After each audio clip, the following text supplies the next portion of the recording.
Bismillahirrahmanirrahim. Ketemu lagi atau jumpa lagi dengan channel Sinau Ngaji. Assalamualaikum warahmatullahi wabarakatuh. Mari kita bersama-sama memetik ilmu dan tentunya belajar atau sinau ngaji, melihat atau mendengar atau menyaksikan video dari Gus Baha. Semoga mari kita saksikan ceramah atau tausiah dari Gus Baha. Semoga bermanfaat. Cekidot, kita lihat videonya bersama-sama. Korban seperti ini juga Rasulullah SAW. Oke. Itu kalau sahabat ingin masuk surga, itu ya gak suka ngamal yang berat-berat juga gak suka. Minta saja ke Rasulullah. Ya Rasulullah, saya minta satu hal. Apa? As'aluka murafaqataka fil jannah. Saya minta supaya jadi teman engkau di apa? Surga. Tapi yang jelas Nabi tidak jawab secara gratisan. Nabi ngendikan fa'inni ala nafsika fi kasratis sujud. Kamu membantu saya, kamu harus memperbanyak apa? Sujud. Jadi kalau ada kiai dimintai saya ingin di surga sama engkau kiai, itu nggak boleh gratisan, harus fa'inni ala nafsika bi kasratis sujud. Tapi saya ini punya ajaran yang sebetulnya agak sesat tapi masuk akal. Ini saya mohon karena saya memang punya bapak seneng guyon, punya Mbah Mun kiai saya juga seneng guyon. Karena beliau katanya gini, nak kiai ra guyon kok dianggap gak bahagia ya. Sakit panitia dikira kurang sangu gitu katanya. Sehingga ajarannya beliau memang sementara orang Islam itu pokoknya guyon ketok bahagia dengan Islamnya, bahagia dengan Tuhannya, bahagia dengan nabinya. Qul bi fadlillah wa bi rahmati fa bidzalika walyafrah. Lah bahagia paling gampang ekspresinya nggih guyon niku. Ngetokno di Alphard dadak repot. Ngetokno di dhuwit akeh ya dadak repot. Nak guyon nak murah nggih.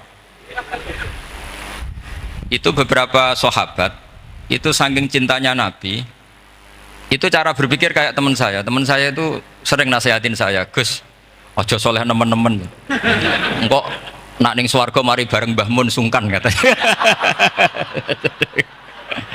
Jadi kalau terlalu soleh kan surganya sama guru-guru kita kan tidak enak itu. Kalian kalau di surga kan nggak kebayang mesti polanya kayak apa gitu. Lama punya istri tidak cantik, di sana apa? Cantik. Nah itu kalau jejer guru kan sungkan. Gitu.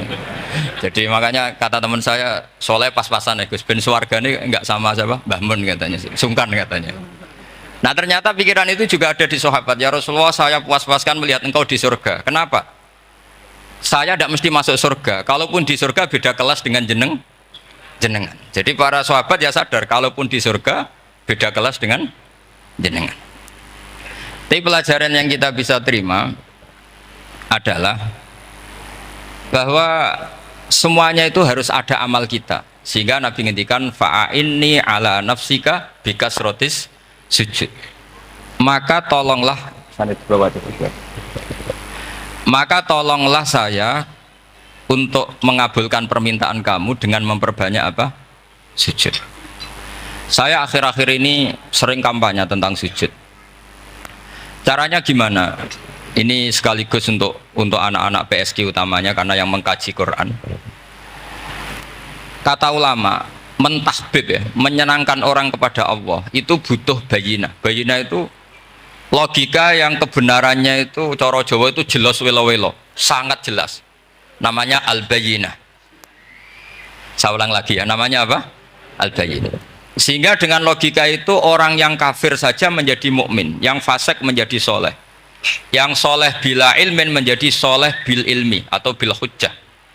Itu yang disebut Allah lam yakunil ladzina kafaru min ahlil kitabi wal musyrikina munfakina hatta ta'tiyahumul bayyinah. Siapa itu rasulun minallah yatlu suhufam mutahharah. Jadi kemampuan argumentatif itu yang harus kita bela-belain. Saya di sini sangat terhormat karena saya bisa matur di depan Pak Kures. Saya dulu sering baca buku-buku beliau. Jadi saya nggak mungkin jadi pesaing beliau karena saya ini saya ngidolakan beliau, jadi nggak mungkin jadi pesaing beliau. Tapi kalau mutammim ikut menyempurnakan keinginan besar-besar beliau mewujudkan Islamiyah wasatiyah, insya Allah diminta atau tidak diminta harus kita bantu. Harus apa? Nah, bayinahnya apa? Bayinahnya begini. Bayinah itu satu argumentasi yang jelas begini. Ada seorang ekstremis itu, singkat cerita mau ngebom tempat-tempat maksiat. Yang maksiat ini orang-orang Islam juga. Tapi saya tidak nuduh sampean, pokoknya orang-orang Islam juga. Terus ditanya sama orang yang Islam moderat, andaikan mereka nanti mati dalam keadaan demikian, aina masiruhum, lalu mereka kemana? Ya ilanar, karena mati dalam keadaan maksiat. Terus ditanya sama yang moderat tadi, moderat soleh maksudnya, bukan moderat liberal, moderat soleh. Karena orang kadang salah paham, moderat itu pikirannya terus liberal, tidak, moderat soleh. Terus kata si moderat tadi, akan ada lika muradan Nabi, apa umatnya masuk neraka itu yang diinginkan Nabi? Kaget si ekstremis tadi, kebetulan ini ekstremis yang masih mau mikir.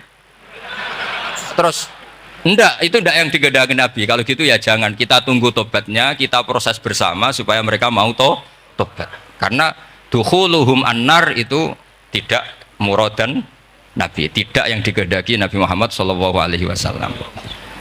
Nah, cerita seperti ini tentu ada padanannya. Padanan itu artinya kias ya, kias dalam hadis sahih. Saya yakin hadis itu sahih.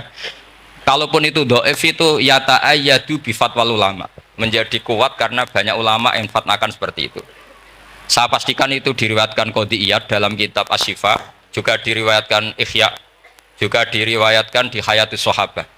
Di situ ada sekian sanad sing yuqawi ba'duhu ba'dan.